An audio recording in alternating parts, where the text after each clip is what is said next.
We are back, and we are joined now by Ossé, New York City Council member representing Bed-Stuy and Crown Heights in Brooklyn. He's also been campaigning with mayoral candidate Zohran Mamdani ahead of June 24th's Democratic primary. Early voting starts June 14th. I will be early voting next week. I cannot wait.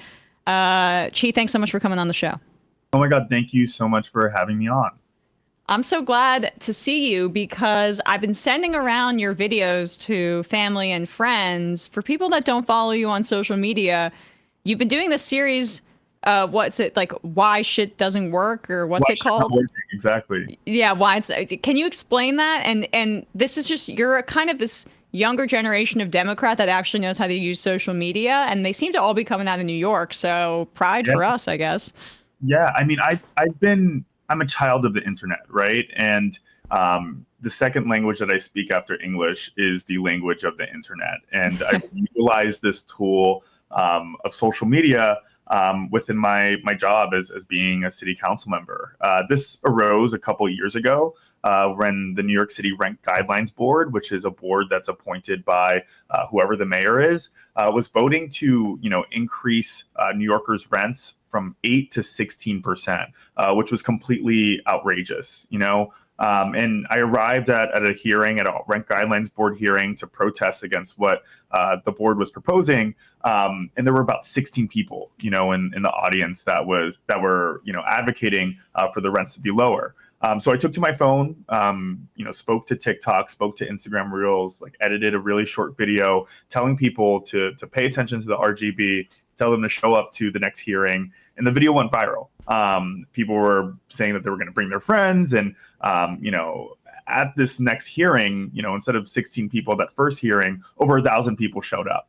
And we were interviewing people on the line, and they were like, we came here because of your videos. We came here because of your videos. And at the end of that RGB vote, instead of it being from 8 to 16%, it was 1.2 to, I think, about 2.5. So ever since then, I've been utilizing short form media, not only as a tool for entertainment, but as a tool for political organizing, which helped me pass a bill recently that would ban forced broker fees in New York City. And then also just it helps me get my values out there that incorporates a lot of people into the political process who have been disengaged prior to that. It's encouraging because we just had Taylor Lorenz on like 2 weeks ago, just about her thesis is that since the pandemic, the bridge between the internet world and the real world in terms of political communication, I mean, they've come together. And I think there are a lot of Democrats who are behind on the technical aspects, but also the messaging, which is the more important thing, right? Because this is when we're talking about policy, and housing is so important here in New York City. We'll get to like the Mamdani campaign, his proposals, some of the abundance stuff in just a sec. But you mentioned the broker's fee ban, which takes effect today. Can you explain what broker's fees are here in New York City and why this is such a big deal that as of today, a judge denied the request from this real estate board to stop the stoppage of broker's fees being offset onto the prospective tenant? How does that work, and why is it so important that New York City got rid of it? Of course. So prior to today, if you were a prospective tenant in New York City and you're looking for an apartment, whether through word of mouth, on Street Easy, maybe from a friend, you are consistently finding that you are being forced to pay this broker fee that ranges from 10 to 15% of your annual rent to a broker that your landlord hired. And whenever you showed up to a listing, either sometimes the broker wasn't there, either the broker was rude, very unprofessional. And this is something Can I just say my personal experience is that I've had proposed broker's fees of like $7,000 to $8,000, and the broker calls you to give you the code to let you in so you can see the apartment yourself, and then they want $7,000, $8,000. Yeah, it's fucking ridiculous, and that's not an isolated story, right? We've heard this from thousands of New Yorkers, and we as New Yorkers prior to this bill just took that as a fact. when we were spending thousands of dollars to someone that we've never met, right? Or just gave us a code to a lockbox. So a couple years ago, I introduced this bill called the FAIR Act, which would require that whoever hires a broker within the city of New York would pay the broker fee. And the real estate lobby was pissed about this because they wanted to force tenants to pay a broker fee. They spent a lot of money and lobbying against the bill. They defeated it once, when there was another council member who was blocking it from moving forward in the legislative process. But again, we're utilizing social media, TikTok, Instagram Reels, and telling people online to call their council members, to call the speaker's office, to show up to city council hearings and advocate on behalf of this bill. And this was attempted in the past to prevent broker fees from being forced onto tenants. But we were able to be so successful because we dominated the communication strategy about what this bill was trying to do. We were telling people simply that in what other transaction do you hire something and order something and then force the other person to pay for it? And we got the bill passed last November. The bill goes into effect today. The real estate industry of New York is pissed off, but we successfully beat them in that pursuit. And we're going to save New Yorkers thousands of dollars. We're putting more bargaining power into the hands of tenants. We're showing this lobby that's been able to squash tenants' rights over the past couple of years that we're here to fight. And we're here to fight in a different way. Can you explain that to people, how this elimination of forced brokers fees on the tenant will put downward pressure on rental prices? Because I think the default is going to be, okay, well, the brokers have to make money some way. That means that's just going to get baked into people's rent. Yeah. So, I think that's bullshit when the real estate lobby says that it's going to be baked into, people's rents. And also the fact that the Real Estate Board of New York is now concerned about increasing rents is completely outrageous. 44% of the housing stock in New York City, that's nearly 50%, is rent stabilized. So it would be illegal for landlords or brokers to bake the fee into the rent in those cases. In addition to that, rents are set by market forces, not by what landlords could charge. If your landlord could raise your rent, they would have done so yesterday. And in addition to that, this will put a downward pressure on rents because it gives tenants more bargaining power when it comes to their renegotiating of their lease. Instead of having to pay a broker fee and moving into a new apartment, they won't have to pay a fee. The landlord would have to pay a fee to replace them as a tenant. And that would put a downward pressure on the rents in the city. It's exciting and also showing, I think, a little bit some more results. And I'm wondering what your take is on this. Of really, since 2018, it feels like there has been an effort, and a successful effort, to replace so many of these Democrats that were do nothing or corrupt or complicit with Andrew Cuomo up in Albany with the IDC. Basically, for people that don't know, they were Democrats that had D next to their name, so people would vote for them. And they caucused independently with the Republicans, and Cuomo kind of gave them a bunch of gifts and favors because it helped kill progressive legislation.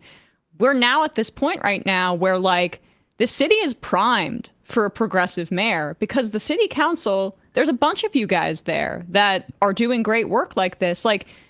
With your endorsement of Zoran and this left-wing, almost insurgent movement in the city, do you see this as a really exciting opportunity for the city council to finally not have an acrimonious relationship with the mayor, and one that could finally change the tides of high prices and everything here in New York?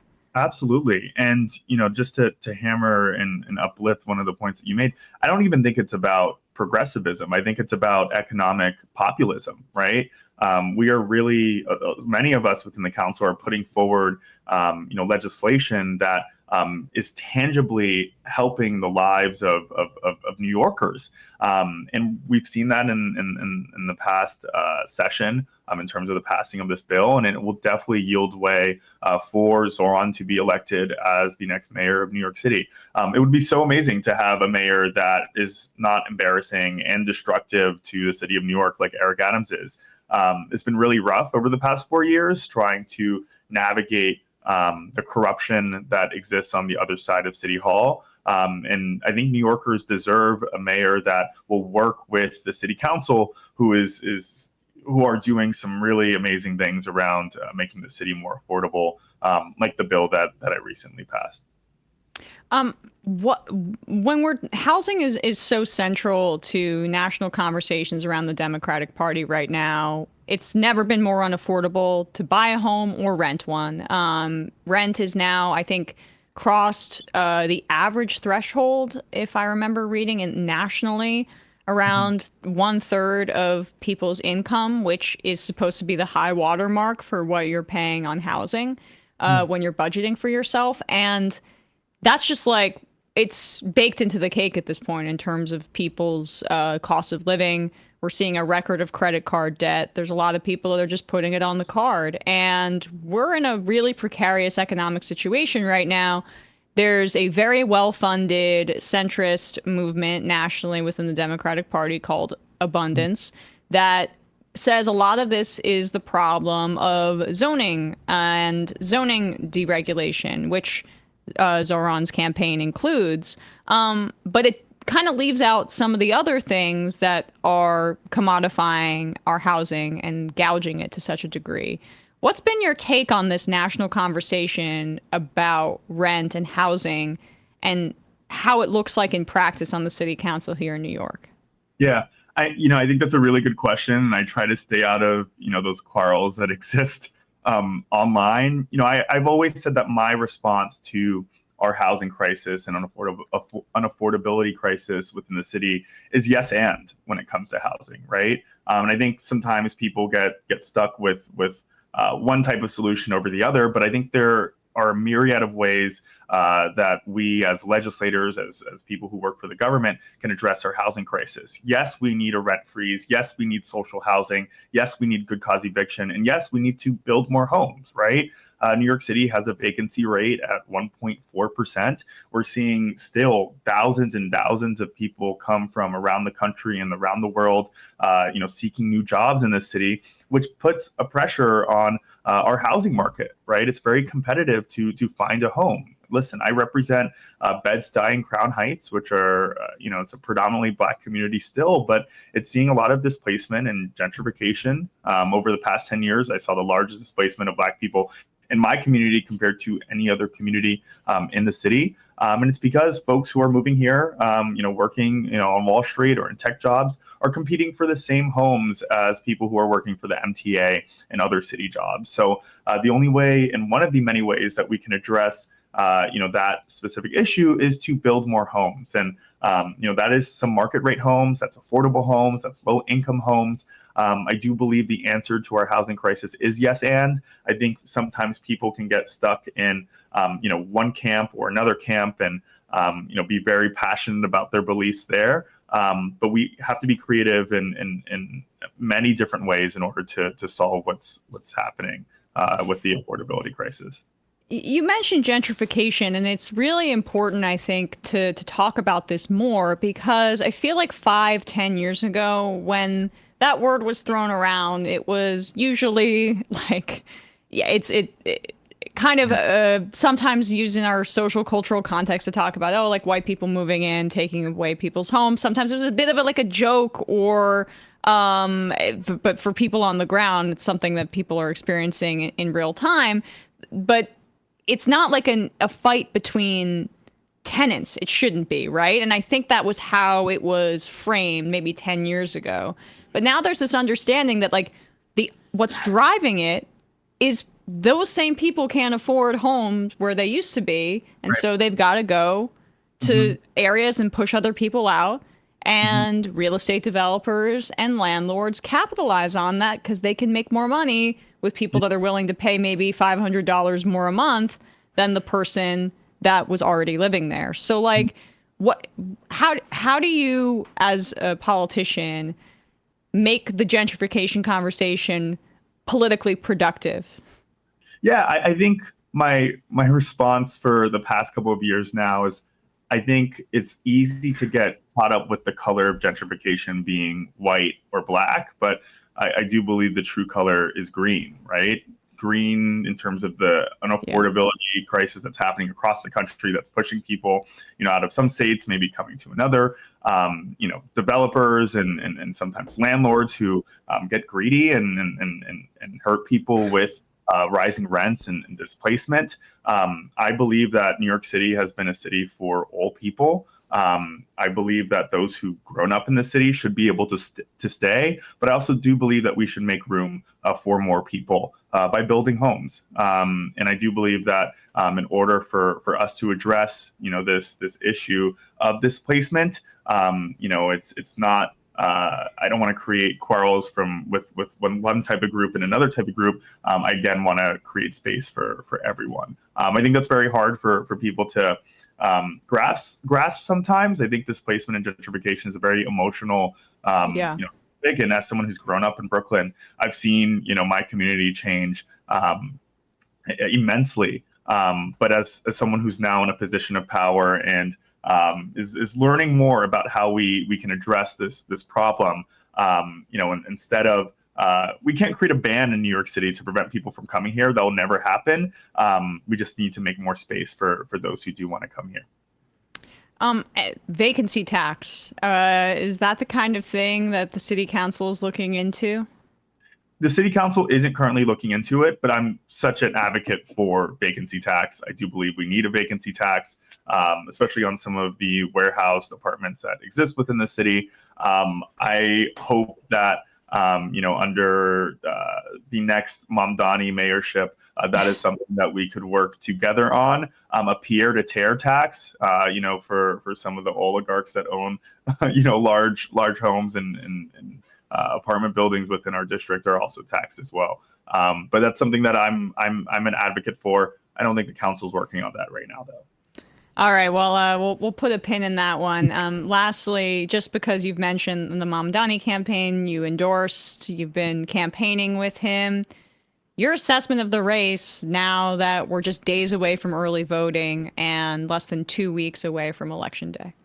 Yeah, Zoran can win. And I do believe that we still need a robust ranked choice voting strategy in terms of ranking 5 candidates and not ranking Cuomo in order for us to get there. I'm really excited about some of these polls that we've been seeing in this race, looking neck and neck.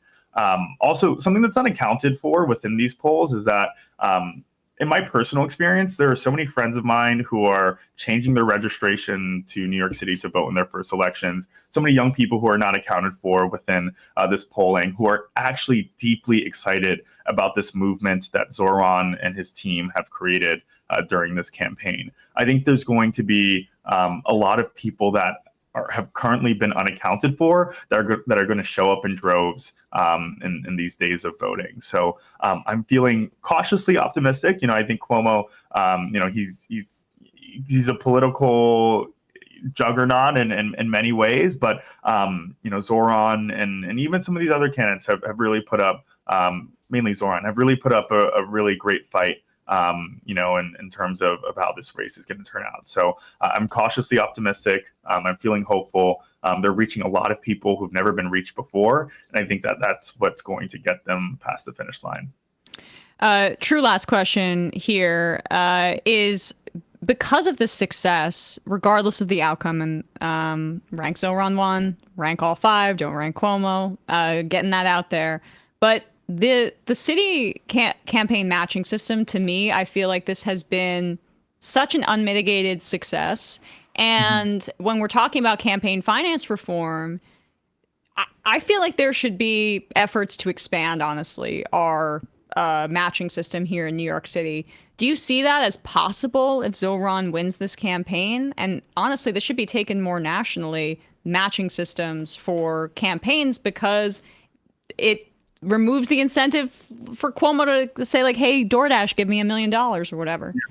I mean, I love our matching fund system. Would love to see it expanded, not only within New York City, but across the country, especially in some of these congressional races. Would love to see for there to be a matching funds program so that folks can compete in races where AIPAC is funneling, or any any PAC is funneling a lot of money into the race. So I really hope to see this program expanded. I'm not sure how the CFB or where their head is at in terms of expanding the program. That is sometimes a bit out of our control or my control as Fair a enough. city. But would love to see it expanded. It's definitely helped. It helped me get elected in 2021. It's still helping me in my re-election race right now, and will hopefully be one of the big reasons that we beat Cuomo on June 24th. All right. Well, from your mouth to God's ears, how can people support your re-election effort, Chi, and also just some of the work that you're doing over at the City Council? Absolutely. So if you live in Bed-Stuy and Crown Heights, please vote for me. Early voting starts on June 14th. Election day is on June 24th. Right now, the best way that you could help me is going to Zoran's campaign and volunteering, while also, spreading what the great people of the Working Families Party have been saying, and that's ranking all 5 candidates and not ranking Andrew Cuomo. I love this city. Would hate for Cuomo to destroy it. And I really do believe a better future is within reach if we keep him away from City Hall. Well, really appreciate your time today. Thanks so much. Chi Ossé, New York City Council member representing Bed-Stuy, Crown Heights. We'll put a link to the canvassing and all that you're talking about down below, wherever people are listening to or watching this. Thanks so much. Appreciate it. Of course. Hey, folks, don't forget to hit the subscribe button and check out our daily show. We do it every day at 12 p.m. Eastern for about 2.5 hours. We even take phone calls. You should check that out.